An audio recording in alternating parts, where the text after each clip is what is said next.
नमस्ते, प्रणाम। हम ध्रुव आबि गेल छी आरोग्य चिंतन लऽ कऽ। आरोग्य चिंतन Janakpur neuro hospital and research centre द्वारा प्रायोजित छै। एहिमे मुख्य उद्देश्य एकहिटा उद्देश्य जनचेतना जगेबाक छै स्वास्थ्य क्षेत्रमे।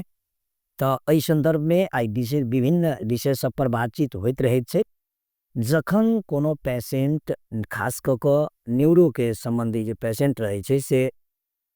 कोमा में चलि जाइ छै, दीर्घकालीन बेहोशी के अवस्था कहि सकै छी एकरा आर सहज रूप में बुझल जाय तऽ एही सब संदर्भ में सेरोफेरो में रह कऽ विभिन्न रोगी सबके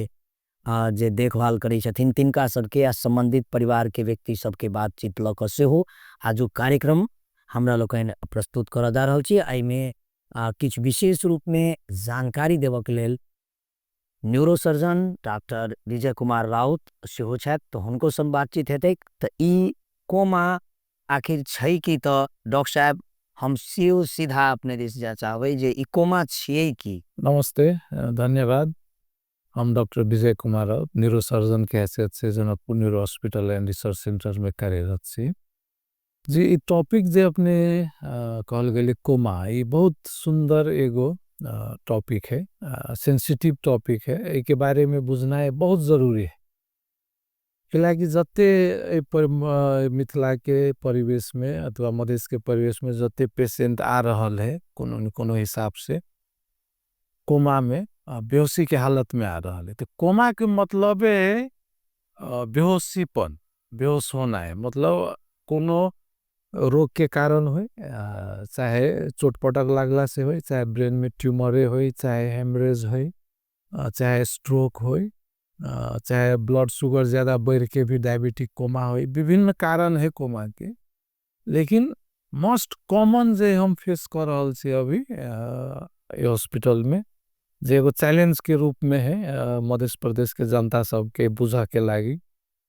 ये बुझना बहुत जरूरी है। Head injury, haemorrhage, brain haemorrhage के स्ट्रोक, ये दो ज्यादा आ रहा है। हेड इंजरी में सबसे कॉमन भेले जहाँ के डिफ्यूज एक्सोनल इंजरी भेले, इनमें लंबा समय तक पेशेंट कोमा में रहे, अथवा अपने के कंट्यूजन सब भेले, अथवा subdural haematoma, severe head injury सब भेले।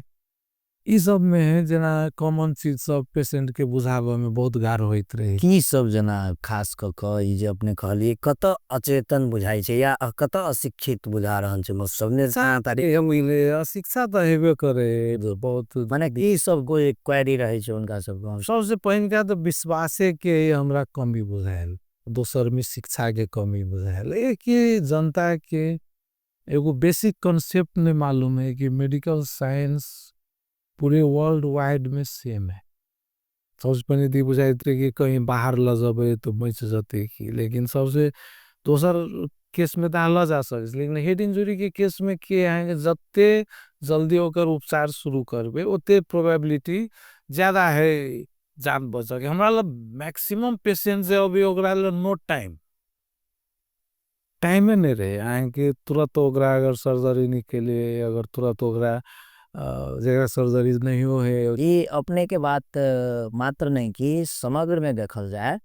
तो न्यूरो के कोनो पेशेंट जे आवे छे न्यूरो स्पेशल जता स्पेशल नहीं कि अपने के कते काउंसलिंग केला के बाद भी अगर वो बुझ गेले तो बिहान भेल के मान लो सर्जरी करब पड़ले तो टाइम न है, सर्जरी मान लो तुरंत नहीं कर जान चल गेले तो पेशेंट तो कोमे में वेंटिलेटर में चल रहे है सर्टेन टाइम के लागी। लेकिन सबसे बड़का चैलेंज के जनता की सोचे है कि डॉक्टर चाहे तो कुछ भी भ सके तीन टाइप के। मान लो अगर हमरा ऊपरी अभी 4-5 गो पेशेंट है डीप कोमा में जी, तो उनका सवाल है कि कहिया उठते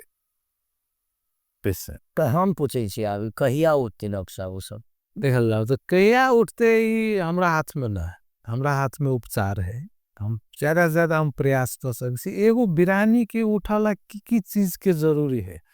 वो हम जाने छी, लेकिन वो एग्जैक्टली कई दिन में उठते दुनिया के हम ही ने कोनो डॉक्टर नहीं कह सके। जना कि सब रिहैबिलिटेशन थेरेपी में जा रहे हैं, एगो पेशेंट के जे सुतल है कोमा में है ओरा की चाहे सबसे पहले तो ओकरा केयर चाहे। अपने जो चलो ऊपरी अगर देखाल जाए तो पेशेंट के की आए के देखबे नाक में पाइप राखल है खाना के लागी तेकर बाद नर्व टाइम में से हो जी ट्रैकेस्टोमी कहे छी सांस लिए के लागी हम जना पेशेंट सुतल है तो सर जते जे कफ सब है निकाले के लागी तो अभी एगो बाटो ट्रैकेस्टोमी बहुत उपयोगी है में सांसो लिए के लागी बुझलिए तो उ सब कल जाए है उ सब के केयर कर पड़ी है तेकर बाद पोजीशन होई है फीडिंग कराव पड़ी है अगर पेशाब के लागी कैथेटर राख पड़ी फोलिस कैथेटर वो सब के केयर कर पड़ी नहीं करबे तो इन्फेक्शन हो जाती है वो बहुत बड़का चैलेंज है वैसे अपने के अनुभव में कते कते दिन पर आयल से होस कौन कोमा का की स्टेज डिपेंड करे है अपने के सीवियर हेड इंजरी में मिनिमम हम देखे 1 मंथ लगे मिनिमम 1 मैक्सिमम में कतबो लाग सके है अभी तक देखा सीवियर हेड एज फैक्टर भी अगर एज 15-16 साल के लड़का है तो ओकर प्रोग्नोसिस अच्छा रहते ओकर बॉडी रिस्पॉन्स सेल सब न्यू रहे है तो रिकवरी के चांसेस है ओना तो न्यूरॉन रिकवरी थ्योरेटिकली प्रैक्टिकली मतलब बहुत डिफिकल्ट है लेकिन फिर भी एज एगो एहन फैक्टर है केयर एगो एहन फैक्टर है अगर रोग के यहाँ के समझ के नीड अनुसार सही तरीका से अगर ओकरा उपचार करल जे तो चांस है कि वो रिकवरी होते लेकिन समय लगते उनका सब बिना समय दिले असंभव है कतो ला जाओ अमेरिका जापान पूरे दुनिया में उपचार के पद्धति है से ये है से तो अइमे अखन नहीं बूझो वाला जेना दिखाई दे रहल छै जे कोमा में गिले जाऊं पेशेंट तो ओकरा टाइम लाग सके छै ई बात बूझ टाइम लगते टाइम लगबे करते टाइम में ही केयर करे टाइम एंड केयर केयर वो बहुत जरूरी छै दुए गो फैक्टर है टाइम केयर आत्मविश्वास केहन केहन छै कोमा के स्टेज सब या की प्रकार सब छै मेडिकली केन कौन कौन कोमा देखल एगो तो कोमा भेले अपने के कहबे के लिए अब मान लो कोन आदमी बेहोश भए छै जोश भऽ गेल गर्मी है सब हाँ कौन कारण है एगो तो भेले कोमा के मतलब है एक्चुअली प्रोलॉन्ग लंबा समय तक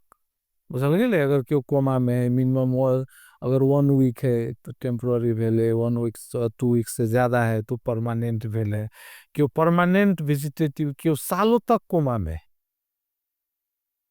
एहन भी केस देखल गेल है कि क्यों सालों तक भी कोमा में क्यों लाइफ लॉन्ग भी कोमा में रही साल भर बाद रिटर्न आयल से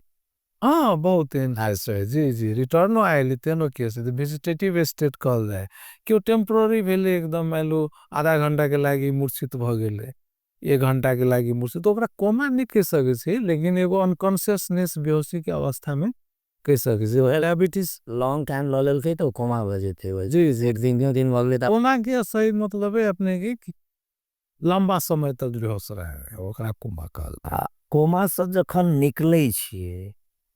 कोमा से कहीं गलत है निकले से हम की सोचे से लाइफ में कहीं न कहीं बायस्ड भछी कि कोमा से निकलले नहीं छे कोमा से निकालो पड़ी चमत्कार लाइफ में बहुत कम होए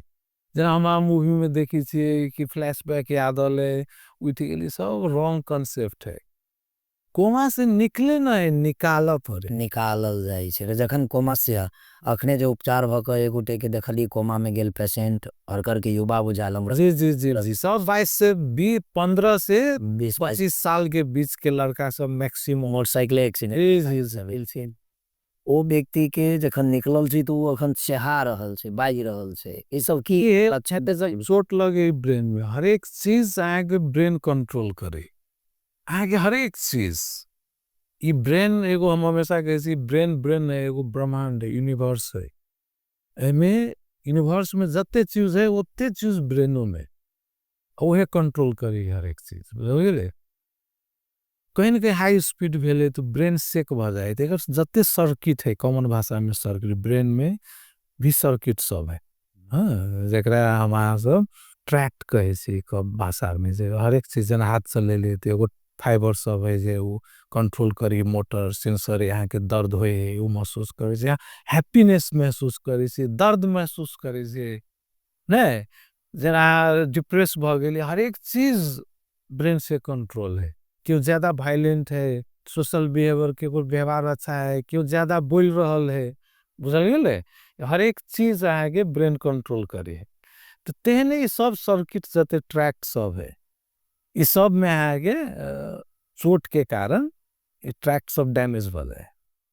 तो कोनो भी बिहेवियर पैटर्न में नहीं करी हो सबके पैटर्न बिगड़ल है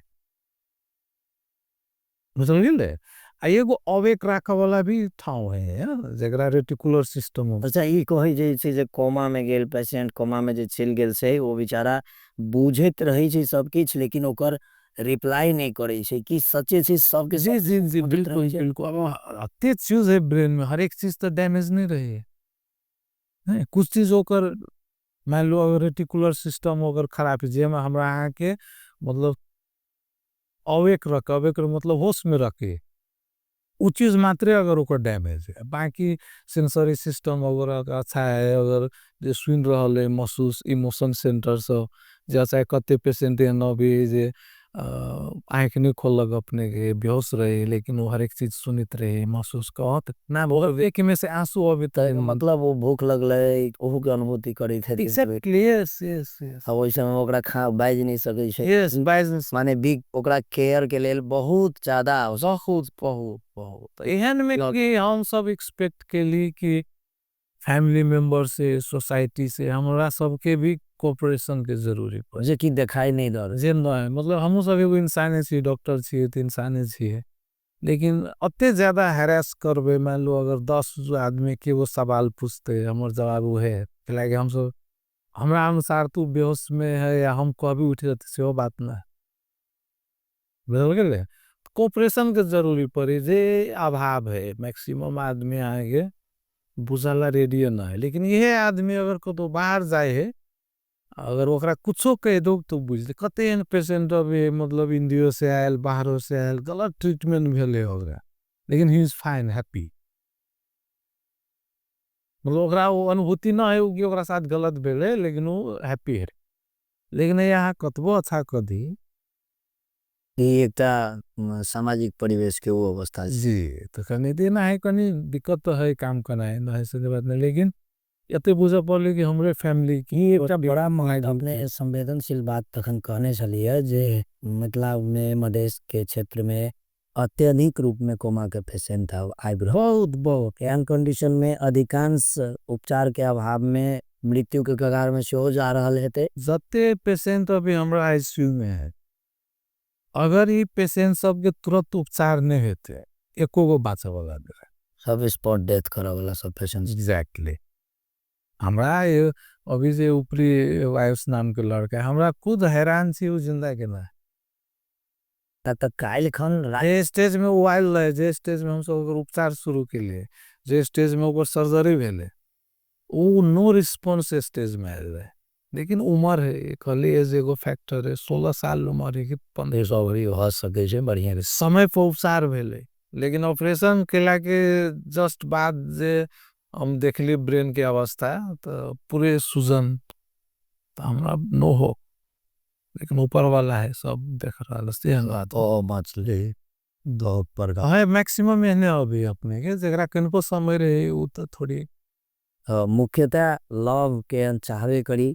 कोमा के पेशेंट के विशेष रूप में समय देखल हम जनता के चाहवे समय डॉक्टर के दी पड़ते डॉक्टर ज्यादा से ज्यादा मेहनत कर सके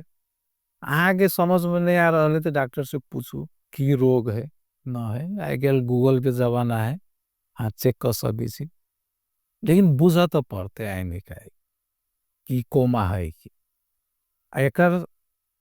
उपचार संभव है लेकिन ये हर एक आई कैल मालूम है विदेश में अपने की म्यूजिक थेरापी इंक्लूड हो गए कोनो रिहैबिलिटेशन में अपने के जेकर आवाज के प्रॉब्लम है वो हमर पेशेंट के आवाज में दिक्कत है स्पीच थेरापी से तो करा वाला काम बहुत क्षेत्र है लेकिन मधेश में किया है निजी क्षेत्र में डॉक्टर साहब चलो भ रहल छै किस काज निजी क्षेत्र से कर रहल छै अपना ही सब हॉस्पिटल थ्रू न्यूरो के लेल कर रहल छै राज्य के कतेक बुझाइए संवेदनशील होबो पड़ते कत लीकेज सब जे तो माने स्वास्थ्य क्षेत्र एगो देखियो हम तो एगो डॉक्टर छी खैर हम अपना तरफ से जते कर रहल छी राज्य के अवस्था यह है एगो आम आदमी बेहतर बताए मतलब एगो आम आदमी से बेहतर क्यों नहीं जानते राज्य की अवस्था वो महसूस करित होवे हमहू महसूस करे छी, आवे वाला हमर पीढ़ियो महसूस करे छथे। हर एक इंसान के अंदर महसूस है ये चीज, ये सच है। कोमा के निकलला के बाद में देखो पहले तो फर्स्ट प्रायोरिटी है कि ओकरा बैक टू लाइफ लाओ पर रिहैबिलिटेशन थेरेपी प्रोसेस एकरा कह रही है, बुझलिए? बैक टू लाइफ आव में मान लो अगर केकरो पावे के लिए हमर पेशेंट के बोला में तकलीफ हुई, वो 3 महीना कोमा में बा, ओहो तो ओकरा रिहैबिलिटेशन करे अभी ओकरा, लेकिन ओकर गार्जियन की महसूस करे है कि एकरा कोनो मेडिसिन देबे ठीक हुआ दे, उनके नो कोनो मेडिसिन है ना, स्पीच थेरेपी नहीं हो जन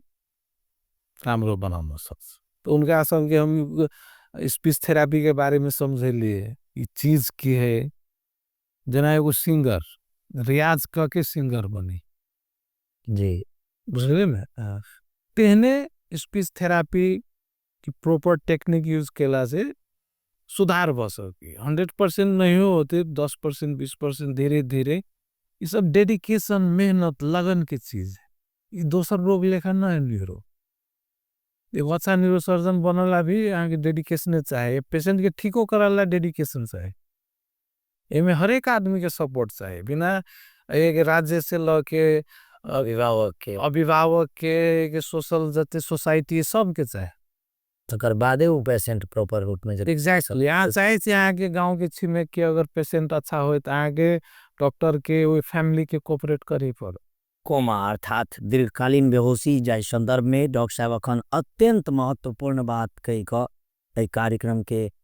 समापन करब, जे उनका कथे के कनिकार हम सहजीकरण क देबऽ चाहे छी जे लव केयर चाही कोमा के पेशेंट के संगे संग चिकित्सक सर्जन होई डॉक्टर होई मात्र नहीं न्यूरो के पेशेंट के इलाज कर सकै छै, जा धैर्य अभिभावक परिवार सामाजिक परिवेश से हो एहि सबटा बात के बुझ नहीं देते मनन नहीं कर देते, तो ई सबटा बात के ध्यान देव अत्यंत आवश्यक अछि। आ यह बात कहत आ पुनः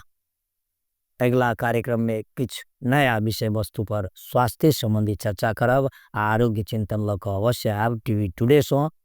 अखन कार्यक्रम संचालक हम ध्रुव विदा लैत छी, प्रणाम।